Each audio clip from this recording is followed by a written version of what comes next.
बच्चों, आप सभी का हमारे चैनल आइडियल देव क्लासेस में स्वागत है। बच्चों, आज हम आपके लर्निंग आउटकम आधारित केप सामग्री लेके आए हैं जो कक्षा 5वीं के लिए। किसके लिए? कक्षा 5वीं के लिए, जिसमें विषय कौन सा लेके आए हैं? पर्यावरण अध्ययन। और यह पुस्तक आपकी राज्य शिक्षा केंद्र मध्य प्रदेश भोपाल द्वारा बनाई गई है। और किस सत्र के लिए बनाई गई है?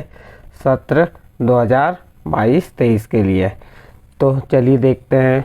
विषय पर्यावरण, कक्षा 5वीं, सत्र 2022-23 के लिए इसका पाठ लेके आए। कौन सा पाठ है आज? पाठ का नाम है जीवों का समूह में व्यवहार। जीवों का समूह में व्यवहार। और यह लर्निंग आउटकम कौन सा है? EVS 404।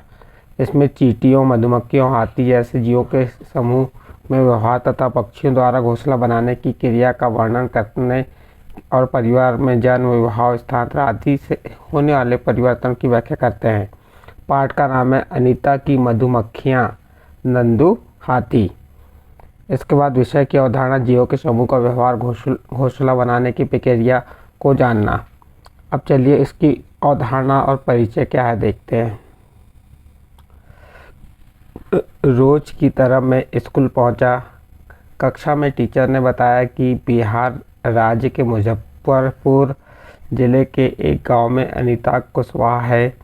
उसने बकरियां चराकर गरीबी में रहकर अपनी पढ़ाई पूरी की। उन्होंने बताया कि अनीता ने किस तरह से मेहनत करके दूसरे बच्चों को पढ़ाया और गांव में दूसरे बच्चों को पढ़ने के लिए प्रेरित किया। अपनी मेहनत से पैसे एकत्र कर मधुमक्खी पालन का व्यवसाय कर अपनी ज़िंदगी बदली। इसी अनीता को अपने गांव के लोगों को भी इस व्यवसाय से जोड़ा और इसके लिए आधुनिक मशीनें लगवाई। मास्टर साहब की बात सुन मैं भी उत्साहित हुआ। टीचर ने आगे बताना शुरू किया। अनीता से सबसे पहले मधुमक्खी पालने का कार्य क्या था? यहाँ के दिया, अनीता से सबसे पहले मधुमक्खी पालने का कोर्स कर मधुमक्खी पालने के लिए दो बक्से से खरीदे। अनीता ने अपनी मेहनत से बहुत सारे बक्सों से खरीदकर शहद का उत्पादन बढ़ाया, क्योंकि वह होलसेल बनना चाहती थी। बच्चे बहुत ध्यान से टीचर की बातें सुन रहे थे।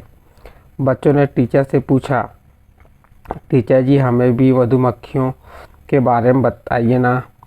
तो उसके बाद, अच्छा ठीक है, हर छत्ते में एक रानी मधुमक्खी होती है। टीचर क्या कहता है? अच्छा ठीक है। बच्चों ने क्या कहा टीचर से? टीचर जी हमें मधुमक्खी के बारे में बताइए। तो टीचर क्या कहता है? अच्छा ठीक है, हर छत्ते में एक रानी मक्खी होती है जो अंडे देती है। छत्ते में कुछ नर मक्खी भी होते हैं। छत्ते में बहुत सारे काम करने वाली मधुमक्खियाँ भी होती हैं। ये दिन भर काम करती हैं, शहद के लिए फूलों का रस ढूंढती हैं, फूलों से रस चूसती हैं या ढूंढती हैं। जब किसी मक्खी को रस मिल जाता है तो वह एक तरह का नाच करती है। उससे दूसरी मक्खियों को पता चल जाता है कि वह रस कहाँ है। वे रस से शहद बनाती हैं। इस तरह अनीता ने बहुत मेहनत से अपने गांव को पैरों पर खड़ा कर लिया। साथ में दूसरे लोगों को समझाते कि बढ़ना सबके लिए बहुत ज़रूरी है। क्या किया? वे शहद बनाती। इस तरह अनीता ने बहुत मेहनत से अपने आप को पैरों पर खड़ा कर लिया। साथ में दूसरे लोगों को समझाते कि बढ़ना सबके लिए बहुत ज़रूरी है। बच्चों को टीचर से अनीता के बारे में सुनकर प्रेरणा मिली। बच्चे सोचने लगे, जैसे मधुमक्खी समूह में रहती वैसे भी अन्य जीव भी समूह में रहते हैं। चलिए आगे देखते हैं। अभ्यास वर्कशीट। अब अभ्यास वर्कशीट में क्या दिया है? अभ्यास 1, पहचानिए समूह में रहने वाले कीट। तो समूह में पहचानना है हमें कि समूह में रहने वाले कीट। घर पर बैठे बैठे मैं शहद चाट रही थी और सोच रही थी कि मधुमक्खी हमें जितना मीठा शहद देती है। मैं सोचने लगी, अगर मुझे मधुमक्खी व्यवसाय अपनाना हो तो मुझे किन किन बातों की जानकारी होनी चाहिए। मैं उसकी सूची बनाने लग गई। चलिए आगे देखते हैं।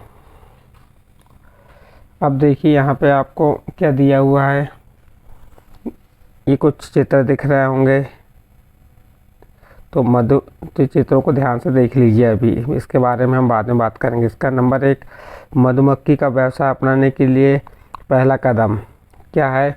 यहाँ पे अभ्यास 1 में दिया था, घर पर बैठे बैठे मैं शहद चाट रही थी और सोच रही थी कि मधुमक्खी हमें कितना मीठा शहद देती है। मैं सोचने लगी अगर मुझे मधुमक्खी व्यवसाय अपनाना हो तो मुझे किन किन बातों की जानकारी होनी चाहिए। मैं उसकी सूची बनाने लग गई।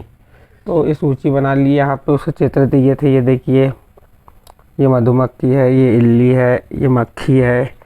उसका प्रश्न नंबर 1 क्या लिखा है। नंबर 1 में मधुमक्खी का व्यवसाय अपनाने के लिए पहला कदम। तो मधुमक्खी का व्यवसाय करने के लिए सर्वप्रथम 2 बक्से खरीदे और मधुमक्खी पालन कोर्स किए। क्या कि मधुमक्खी का जो व्यवसाय करना है उसके लिए हमने क्या कि सर्वप्रथम 2 बक्से खरीदे और मधुमक्खी पालन कोर्स किया। जो फिर नंबर 2, मधुमक्खियों के परिवार की पहचान। मक्खियों के परिवार में एक रानी मक्खी होती है जो अंडे देती है। छत्ते में कुछ अन्य नर मक्खी भी होती हैं। नर मक्खी भी होते हैं। फिर नंबर 3 देखिए, मधुमक्खी पालन व्यवसाय के लिए आवश्यक सामग्री। तो देखिए, मधुमक्खी पालन के लिए आवश्यक सामग्री बक्से और मधुमक्खी। फिर मधुमक्खी के परिवार के बारे में जानकारी। मधुमक्खी के परिवार में रानी मधुमक्खी, यहाँ पे आ जाएगा रानी मधुमक्खी, नर मधुमक्खी और काम करने वाली मधुमक्खी होती हैं। फिर अगला प्रश्न देखिए, 5वां नंबर, मधुमक्खी शहद कैसे बनाती है। मधुमक्खी शहद बनाने के लिए फूलों का रस लाकर बनाती हैं। मधुमक्खी शहद बनाने के लिए फूलों से क्या लाती हैं, फूलों का रस लाकर बनाती हैं। चलिए आगे देखते हैं। प्रश्न नंबर 4, जो ऊपर चित्र दिए उनके नाम बताने को कहा है। अभी हमने ये चित्र देखे थे ना, यहाँ पे इन चित्रों के नाम बताना है हमें। आप देख सकते हैं आपकी पुस्तक में। नंबर 6 में क्या कहा है, चित्रों के नाम बताइए। तो देखिए, आप वहाँ चित्र दिखा था, तो वो पहला चित्र किसका था, चींटी का। दूसरा चित्र किसका है, मक्खी। किसका है दूसरा चित्र, मक्खी। तो मक्खी को आप इस प्रकार से लिख देंगे, म आदक खी।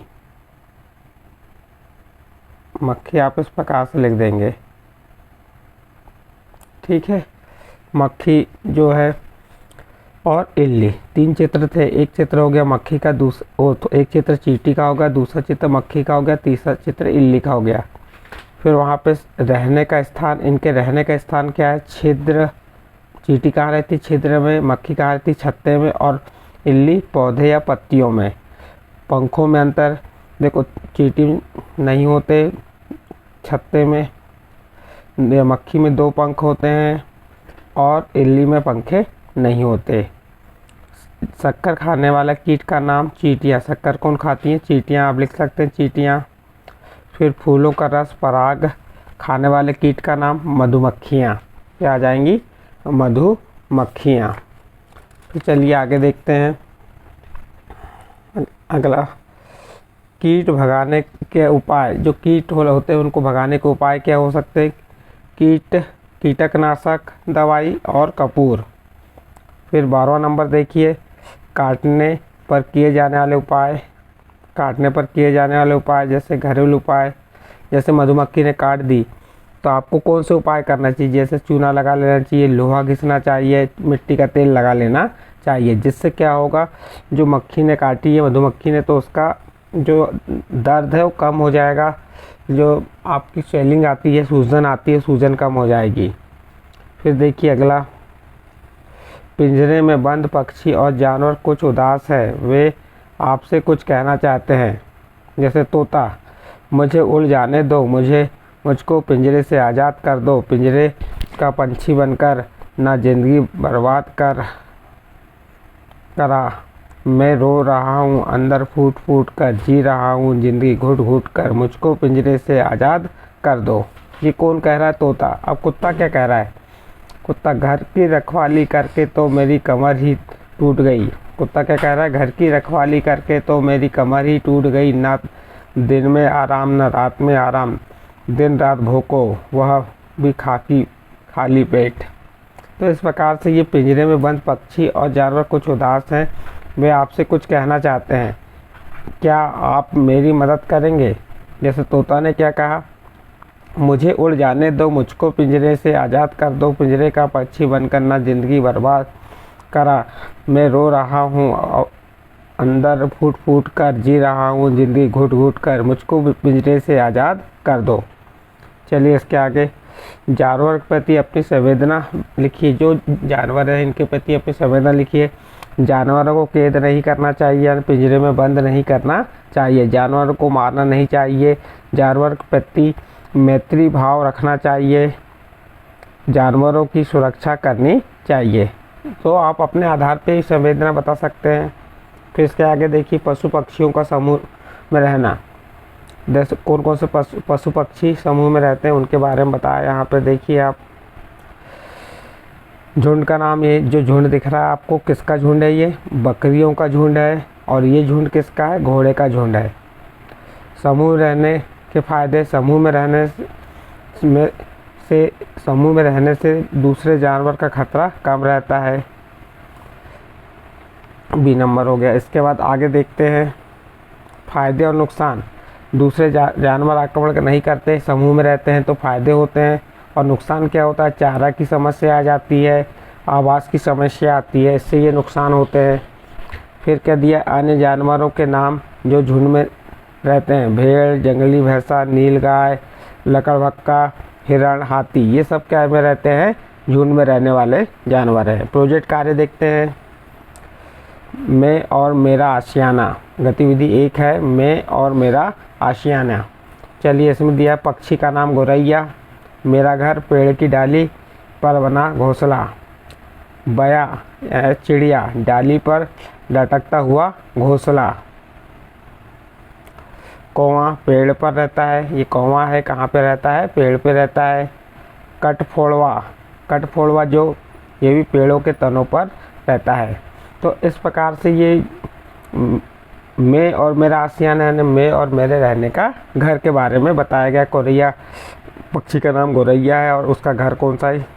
बयान चिड़िया, और कौवा पेड़ पर रहता है, कठफोड़ा पेड़ों के तनों पर रहता है। तो इस प्रकार से यहाँ पे ये आपका गतिविधि जो 1 थी कंप्लीट हुई। इसके बाद गतिविधि 2 देखिए। प्रेरणा स्वरूप एक ऐसे व्यक्ति के बारे में बताइए जिन्होंने अपनी मेहनत से अपनी मंजिल हासिल की, निम्न बिंदुओं के अनुसार परिचय दीजिए। ये यहाँ पे देखिए, नंबर 1 APJ अब्दुल कलाम, ज़िले का नाम रामेश्वरम, पढ़ाई इंजीनियरिंग, माता पिता का व्यवसाय, नाव किराए पर देना। संघर्ष की कहानी क्या है इनकी? गरीब परिवार में से देश के राष्ट्रपति तक, इनकी संघर्ष की कहानी, यानी गरीब परिवार से देश के, ये देश है आप इसको क्या, देश के राष्ट्रपति तक। और किन किन क्षेत्रों में काम किया? प्रोफेसर, लेखक, वैज्ञानिक। नंबर 7 अपनी मंजिल को हासिल करना। 25 जुलाई 2007 को राष्ट्रपति पद मिला। आपके अपने सपने, वैज्ञानिक। तो इस प्रकार प्रश्न था हमारा कि प्रेरणा स्वरूप एक ऐसे व्यक्ति के बारे में बताएं जिन्होंने बड़ी मेहनत और अपनी मंजिल हासिल की थी। तो हमने APJ अब्दुल कलाम, जो हमारे देश के राष्ट्रपति बने थे और वैज्ञानिक भी थे, तो उसके बारे में हमने यहाँ आपको बता दिए। चलिए आगे चलते हैं। स्वमूल्यांकन। ऐसे 2 जानवरों के नाम जिन्हें हम सवारी करते हैं। कौन कौन से 2 जानवर हैं? घोड़ा और ऊँट, जिसमें हम क्या करते हैं? सवारी करते हैं। नंबर 2 ऐसे 2 जानवर के नाम जिन्हें हम सामान ढोने का काम करते हैं। बैल और गधा। ऐसे जानवर जिन्हें हम अपने घर में पालते हैं। गाय, बकरी। तो इस प्रकार से ये आपको स्वमूल्यांकन हो गया। स्वमूल्यांकन के साथ ये जो पाठ था हमने जो बताया आपको, कौन सा पाठ है ये? आपका पाठ का नाम क्या है जो अभी बताए थे? इस पाठ का नाम है अनीता की मधुमक्खियाँ या नंदू हाथी, जीवों का समूह व्यवहार। ये पाठ आपको समझा है। यदि समझ आया तो आप हमारे चैनल आइडियल देव क्लासेस को सब्सक्राइब कीजिए, लाइक कीजिए और अन्य ग्रुप में शेयर ज़रूर कीजिए। अब इसके बाद हम आपके लिए आने वाली जो लर्निंग आउटकम है 401 खेती, भवन और कला शिल्प निर्माण, वह बताएंगे। ठीक है बच्चों।